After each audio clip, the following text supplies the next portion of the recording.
Hello guys, my name is Dennis Carter. Welcome to my YouTube channel. On this video, I'm going to show you how to find your trash on Facebook. So like your deleted posts on Facebook, where they do go to, in case you want to recover them. So before we get started, if you haven't subscribed to my channel, please do subscribe. And don't forget to hit on that bell icon so that you receive notifications whenever I post a new video. Thank you. So I'm going to go over to Facebook right now. So yeah, I'm on Facebook. So I'm going to over my mouse to this account button right here. So you click on account button, you go to settings and privacy, and then you click on activity log.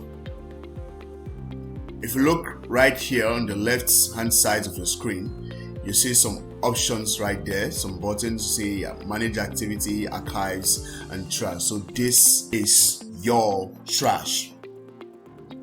So Facebook trash is where like your posts move to when they are deleted, and they stay there for 30 days until they are deleted permanently. In case you change your mind on the post, you want to retrieve you can come to your trash and retrieve it. So after 30 days, your posts will no longer be visible, and this trash is only visible to you, the user of the account. It's not visible to your friends or any other person. So that is it for this video. If you find this video helpful, be sure to give us a thumbs up, and don't forget to subscribe if you haven't subscribed, and also turn on post notifications so that you get notifications whenever I post a new video. Thank you, and I'll see you on the next one.